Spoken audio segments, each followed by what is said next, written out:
The following presentation is a production of Ride the Wave Media.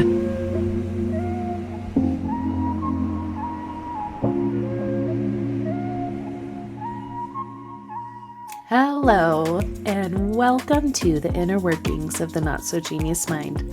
I'm your host, Amanda McCombs, and we're just gonna hang out for a little bit.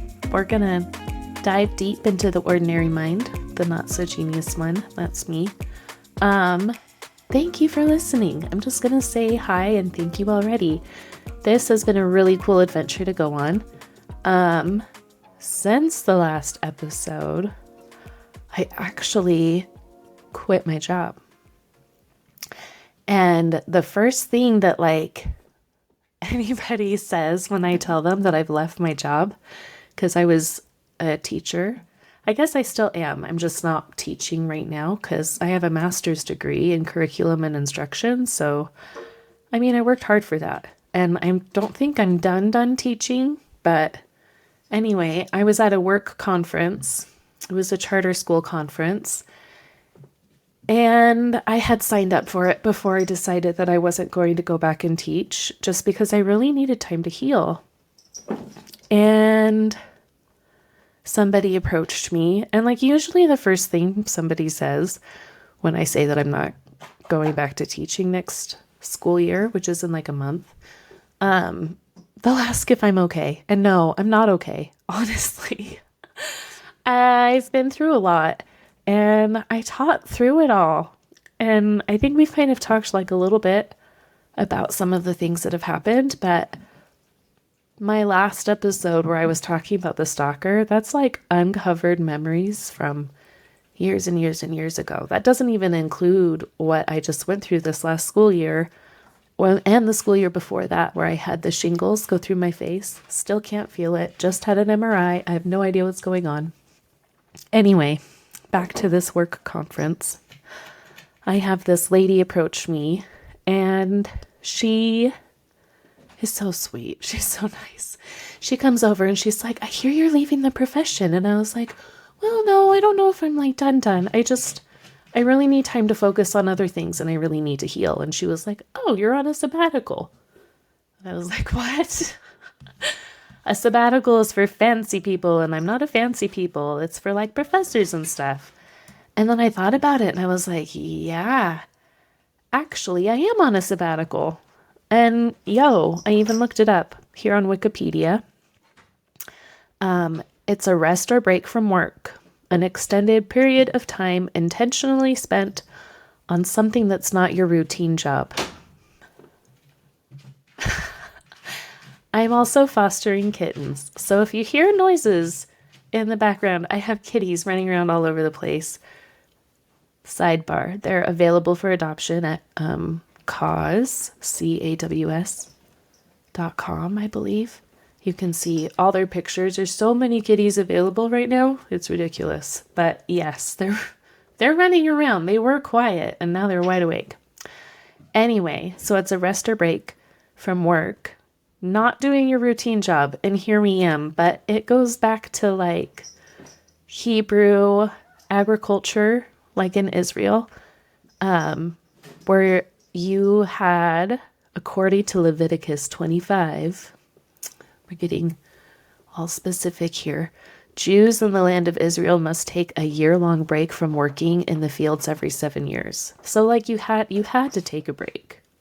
And then later, 1880s, a lot of universities started offering their scientists and physicians and professors and things like that, they would get a paid sabbatical so that they could rest and recover and work on other things and do research, hopefully. But I'm not taking a paid sabbatical. But I am taking a sabbatical because I'm working on resting and healing. And taking care of myself is really what I needed to do because I wasn't doing that. And sadly, I am a first grade teacher or I was a first grade teacher. And I didn't realize that I wasn't meeting my own needs until I was like sitting down and doing this program with these kids. And we're talking about like your hierarchy of needs. And, down here, I'm teaching this to the first graders. Down here at the bottom, you have to make sure all your physical needs are being met. Are you getting enough sleep? Are you drinking enough water? Are you eating enough food? And if that isn't solid, then everything else is not going to be as good as it could be. And I wasn't doing any of those things. I wasn't eating. I was drinking water, kind of. And I really wasn't sleeping. I needed medicine, and I needed to go to the doctor to figure out what medicine I needed. And I didn't have time to do any of that. So really, no, I'm not okay. But I'm working hard on taking care of myself. And, after I had that become my pageant platform for Mrs. Daybreak, I kept hearing it everywhere. I heard it in TV shows, and I heard it when people were talking to each other, just like as they would say goodbye, they would say, take care of yourself out there. And my ears would perk up. I'd be like, ooh, who's saying that? And why are they saying that? But really, what am I doing to take care of myself? I left my job so that I could really have the freedom to make all these appointments that I've needed to make. So I've started therapy again. I'm doing some ketamine therapy, which is life-changing. I have several appointments a week to go to the chiropractor. And I accidentally joined CrossFit. That's a story for another day, but that happened. And I actually kind of like it. And I'm really just slowing down and really looking at what is necessary for me in my life. And what do I not need? Get rid of the stuff I don't need. Part of being on sabbatical for me is going to be finding what I enjoy, because I kind of lost that. I wasn't able to read books. And just one of the things I'm doing right now is I'm doing audiobooks, and I'm reading physical books, because believe it or not, with my shingles, I could not focus on text of any kind. And if I had headphones on, it was so I could block out sound, because sound was painful. So I'm just so happy that I'm able to do those things, because I love reading. I really do. You'll usually find me walking around with my nose in a book, or I'll have my headphones on or something, because I love stories. I really do. So yeah, I'm going to the chiropractor a lot, 2 or 3 times a week. And I'm just really feeling good about figuring my life out, because I was working so hard to make a living that I forgot to live. And it's just sad. It's hard for me because, I wanted to have this perfect life, and I wanted to be good at all of the things. And on social media, people put their best foot forward, and I want to put all the feet forward. Why not? Our lives are a mess, right?